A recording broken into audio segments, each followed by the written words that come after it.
Bom dia, boa tarde, boa noite, meus irmãos. Meu nome é Sidney Rodrigues, sou professor aqui da Escola Bíblica na Igreja Batista Vale do Pitimbu. E é muito bom estar com vocês aqui novamente para nós estudarmos o livro de Juízes. Hoje nós vamos estudar Juízes 8. Na aula passada, nós vimos que Gideão, inspirado e orientado por Deus, escolheu apenas 300 homens. E esses 300 homens derrotaram o exército midianita. E os reis tinham fugido, certo? Alguns dos reis tinham fugido do exército midianita. No capítulo de hoje, nós vamos ver que a tribo de Efraim, ou clã, alguns autores chamam de clã, ficou irritada porque não foi chamada para a batalha. E aí vai tomar satisfações com Gideão. E Gideão, inspirado pelo Espírito Santo, usa de toda a sabedoria e faz o que Deus nos ensina em Provérbios 15:1. Ou seja, a resposta branda desvia o furor. Vamos ler aqui os primeiros 3 versículos para a gente entender melhor. Então os homens de Efraim disseram a Gideão: Que é isto que nos fizeste, que não nos chamaste quando foste pelejar com os midianitas? E contenderam fortemente com ele. Porém ele lhes disse: Que mais fiz eu agora do que vós? Não são porventura os rabiscos de Efraim melhores do que a vindima de Abiezer? Deus entregou nas vossas mãos os príncipes dos midianitas, Oreb e Zeebe, que pude eu fazer comparável com o que fizeste. Então, com falar-lhes esta palavra, abrandou-se-lhes a ira para com ele. Veja bem, Gideão, ele faz uma comparação dos feitos dele com os feitos de Efraim. E diz, olha, esses rabiscos são garranchos, né? Os professores de pedagogia chamam de garatujas, né? E aí ele diz, olha, o que eu fiz não foi nada comparado com os desenhos que vocês fazem. O que vocês fizeram foi tão grandioso que o meu foi pequeno diante disso. Então, com aquela palavra suave, branda, ele acalma o espírito do clã de Efraim, dos líderes do clã de Efraim, e sai dessa situação difícil, certo? E nos ensina, né, o que está lá em Provérbios 15:1. Vou ler aqui para vocês só para reforçar. Provérbios 15:1 diz assim: A resposta branda desvia o furor, mas a palavra dura suscita a ira. Então, meus irmãos, aprendemos que quando alguém vem irritado para contender com você, para brigar com você, para discutir sobre alguma coisa, você deve usar palavras suaves para acalmar a pessoa ter o tempo de respirar e pensar, poxa, eu fui tão rude com o irmão e ele está me tratando de forma suave, leve. Eu sei que isso não é fácil, mas é o que a Bíblia nos ensina. Outra coisa que nós temos que aprender aqui está nos versículos de 5 a 17. Aos homens de Sucote, daí peço-vos alguns pães para estes que me seguem, pois estão cansados, e eu vou ao encalço de Zeba e Salmuna, reis dos midianitas. Porém os príncipes de Sucote disseram: Porventura tens já sob teu poder o punho de Zeba e de Salmuna, para que demos pão ao teu exército? Então disse Gideão: Por isso, quando o Senhor entregar nas minhas mãos Zeba e Salmuna, trilharei a vossa carne com os espinhos do deserto e com os abrolhos. Veja bem, Gideão, líder de exército, líder israelita, com a ajuda de 300 homens, derrota o exército midianita, mas como os líderes dos midianitas fugiram para o deserto, uma região difícil, que quase ninguém enfrentava, principalmente os israelitas, ele sai com esses 300 homens, mesmo cansado da batalha, para capturar os reis midianitas, e ao chegar nessa cidade, que era de Canaã, Sucote, pede pães para alimentar o exército. E o que ele tem em resposta? Uma zombaria. Então, quando esses homens zombam, eles nos ensinam o que nós não devemos fazer. O cristão não deve zombar de quem quer que seja, principalmente de uma pessoa que está trabalhando para o Senhor, né?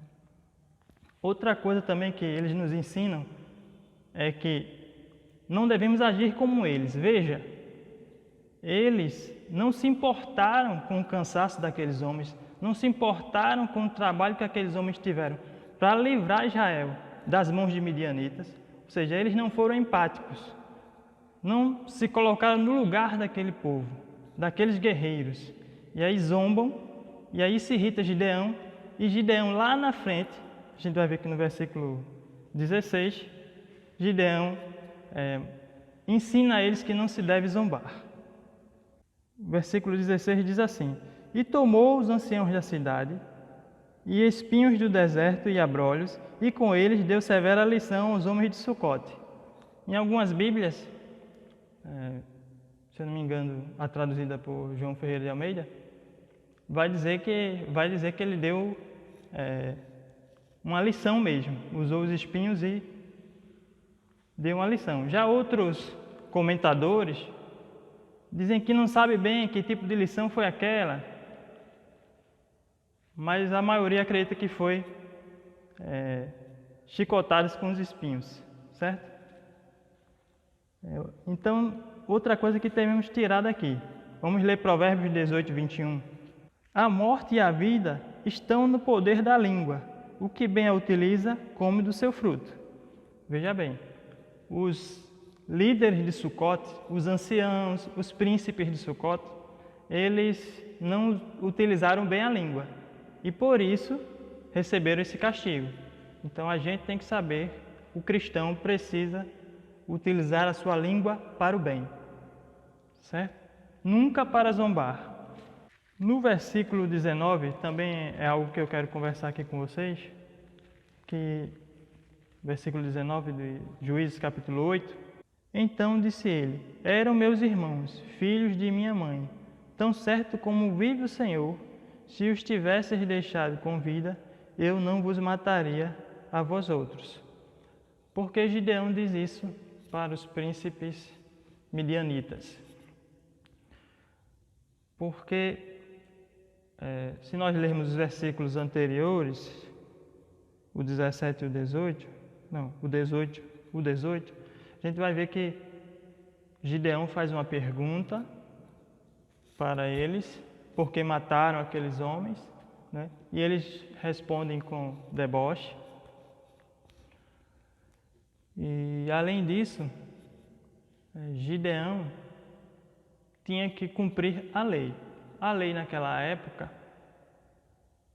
com base em Levítico, né, no livro de Levítico, era quem matar tem que morrer. Era mais ou menos olho por olho, dente por dente, lei talião. Né?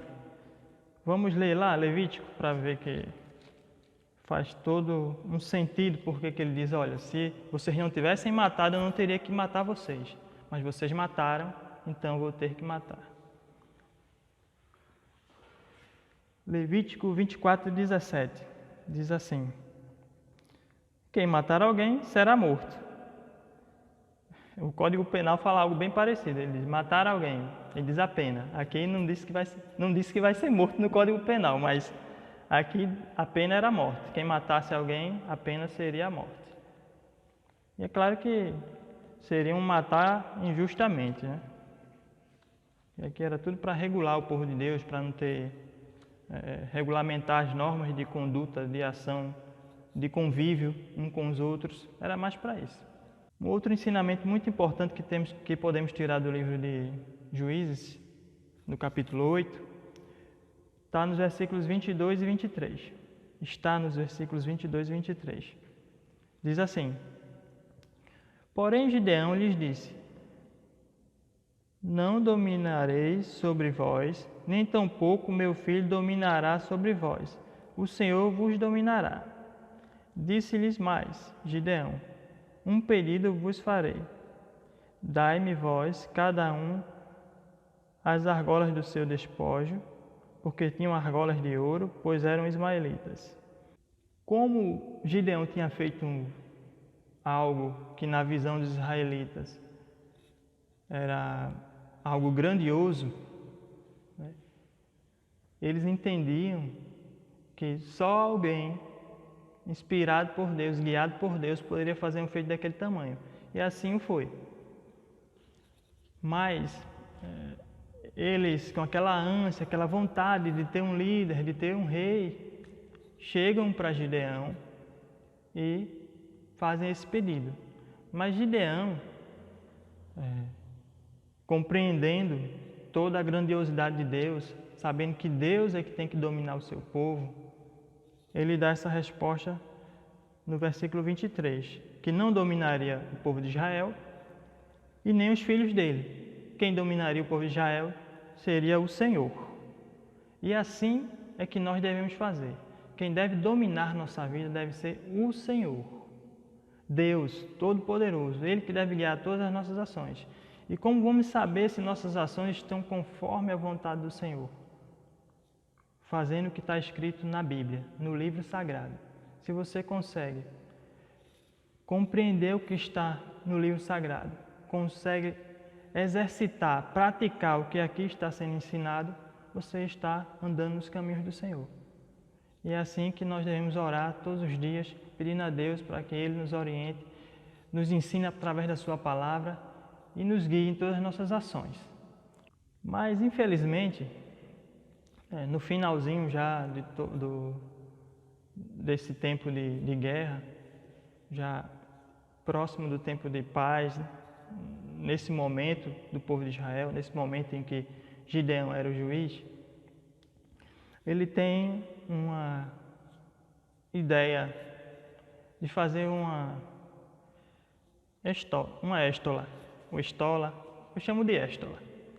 E essa éstola, ela fazia parte da indumentária, da vestimenta do sumo sacerdote.